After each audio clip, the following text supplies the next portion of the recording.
안녕하세요. 말씀 메이커리 213번째 시간 기도하심으로 시작하겠습니다. 거룩하신 주님 감사합니다. 주님의 말씀을 묵상합니다. 성령님께서 말씀의 조명이 되어 주시옵소서. 우리 주 예수님의 이름으로 기도합니다. 아멘. 네, 오늘 보실 말씀은 출애굽기 29장 38절에서 46절까지의 말씀입니다. 내가 제단 위에 바쳐야 할 것은 이러하다. 1년 된 어린 순양 2마리를 날마다 바쳐야 한다. 순양 1마리는 아침에 바치고 다른 1마리 순양은 저녁에 바쳐라. 첫 번째 순양을 바칠 때에는 고운 밀가루 10분의 1 에바와 찌어짠 기름 4분의 1 흰을 섞어서 바치고 포도주 4분의 1 흰을 부어드리는 제물로 바쳐라. 너는 저녁에 주님께 순양을 바칠 때에도 아침에 한 것처럼 같은 양의 곡식 제물과 부어드리는 제물을 바쳐라. 이것이 향기로 주님을 기쁘게 하는 살라 바치는 제사이다. 이것은 너희가 대대로 계속해서 주님 앞 회막 어귀에서 바칠 번제이며 내가 거기에서 너희를 만날 것이고 거기에서 너에게 말하겠다. 내가 거기에서 이스라엘 자손을 만날 것이다. 거기에서 나의 영광을 나타내어 그곳이 거룩한 곳이 되게 하겠다. 내가 회막과 제단을 거룩하게 하고 아론과 그의 아들들을 거룩하게 하며 나를 섬기는 제사장으로 삼겠다. 내가 이스라엘 자손 가운데 머물면서 그들의 하나님이 되겠다. 그리고 그들은 바로 내가 그들 가운데 머물려고 그들을 이집트 땅에서 이끌어낸 그들의 주 하나님임을 알게 될 것이다. 나는 그들의 주 하나님이다. 네, 오늘 말씀은 이제 상번제, 매일 드리는 번제입니다. 매일마다 주님께 제물을 태워드리는 그런 제사였는데요. 어린 순양 2마리를 날마다 바쳐야 했습니다. 날마다 365일 아침 저녁으로 주님께 드리는 제물이었던 것이죠. 안식일 날이 있으면 안식일 제사도 있겠죠. 그래도 상번제는 계속해서 드리는 거였습니다. 자, 이것이 각 가정마다 드리는 것이었다기보다는 이스라엘 백성들이 주님께 드리는 예물, 또 10의 1조 이런 것들이 이제 다 제사장들의 몫으로 가겠죠. 그리고 제사장들은 주님께 드릴 예물을 잘 구별해서 이렇게 상번제를 드렸던 것으로 보여집니다. 그런데 상번제를 드릴 때는 단순히 순양만 바치는 것이 아니라 고운 밀가루와 기름을 섞어서 반죽해서 이렇게 바치는 것이었고요. 또 포도주 4분의 1 흰이라고 되어 있는데 여기서 포도주는 이제 포도주에 물을 섞지 않은 원액입니다. 일반적으로 이스라엘 사람들이 먹었던 포도주는요, 물에다가 물을 떠서 놓고 하룻밤 정도 지나면은 침전물이 가라앉고 그 위에는 맑은 물만 또 담아서 포도주를 살짝 섞어서 물을 소독하는, 그러니까 알코올 성분은 거의 없었던 것을 먹었고요. 포도주 원액은 주님께 부어드리는 제사, 바로 전제로 드렸던 제사였습니다. 자, 그런데 지금은 이렇게 날마다 주님께 제사를 드리지 않습니다. 아침 저녁으로 제사를 드리지 않습니다. 왜요? 어제 말씀을 나눴던 것처럼 우리 주 예수님께서 모든 희생 제사를 한 번에 끝내셨기 때문입니다. 자, 그러면 희생 제사만 없어진 것이지 아침 저녁으로 드리는 상번제에서 우리는 누구의 이름으로? 예수님의 이름으로 무엇을 해야 할까요? 기도합니다. 그리고 말씀을 묵상하고 하루를 돌아봅니다.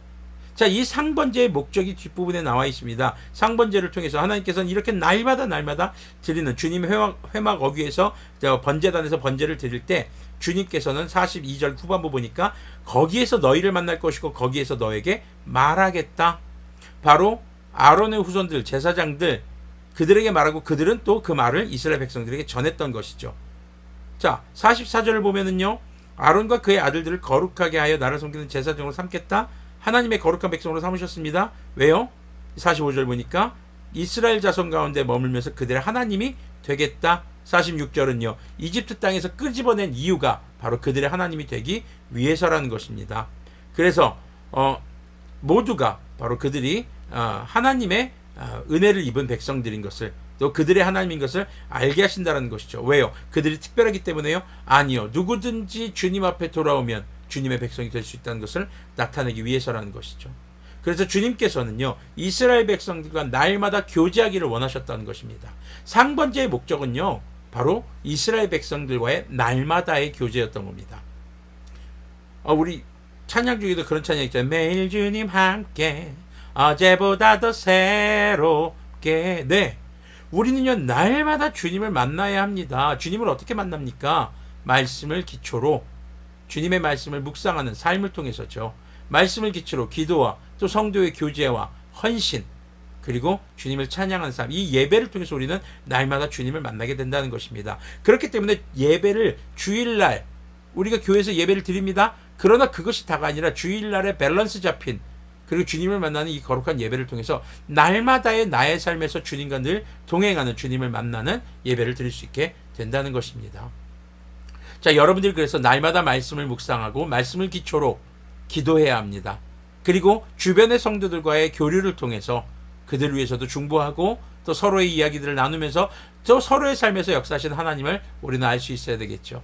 그리고 주님께 헌신하는 것, 우리가 시간을 할애하고 또 주님께 드릴 예물을 준비하고 또 우리가 성도들을 위해서 헌신하는 것, 그 주님이 내게 어떤 일을 행하신지를 높이는 것, 찬양, 이 예배의 삶이 날마다 균형 잡혀 있게 사는 것이 우리가 지금 오늘 출애굽기 29장 38절에서 46절까지의 말씀, 바로 매일 드리는 번제를 묵상하는 우리의 태도인 줄로 믿습니다. 자, 우리가 이렇게 말씀 베이커리를 보고 있습니다. 제가 말씀 베이커리를 날마다 이렇게 하는 이유도 바로 여러분들이 날마다 주님과, 매일 주님과 함께 하기를 간절히 원하기 때문입니다. 그리고 말씀을 기초로 해야 하는 그런 우리의 삶에, 하루하루의 삶에, 또 혼자 말씀 읽다 보면 어렵잖아요. 네, 그래서 여러분들과 함께 이렇게 말씀을 조금이라도 좀 적용할 수 있도록 풀어서 같이 나누고 싶고, 또 이것이 이 말씀 베이커리가 여러분들에게 간절히 도움이 되기를 바라는 마음 때문입니다.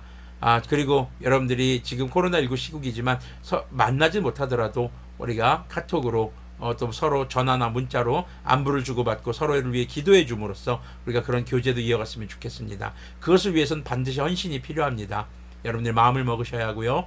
그리고 문자도 보내는 여러분들 엄지손가락에 이 노동도 들어갈 수 있습니다. 하지만 무엇보다 중요한 것은 그 사람에게 가지는 관심, 여러분들의 감정적인 그런 헌신들도 있어야 할 줄로 믿습니다. 그리고 주님께서 여러분들에게 어떤 일을 행하셨는지를 늘 자랑하시는 그런 사람이 되시기를 바랍니다. 어디 맛집 갔다 왔다고, 어디 경치 좋은 데 갔다 왔다고 인스타그램이나 페이스북에 그런 내용만 올리지 마시고, 주님께서 여러분들에게 어떤 일을 베푸셨는지를 함께 나눌 수 있는 그런 여러분들의 충만한 삶, SNS 라이프도 역시 충만한 SNS 라이프가 되시기를 간절히 기도합니다. 함께 기도하겠습니다. 거룩하신 주님 감사합니다. 날마다 드리는 주님께 번제를 묵상했습니다.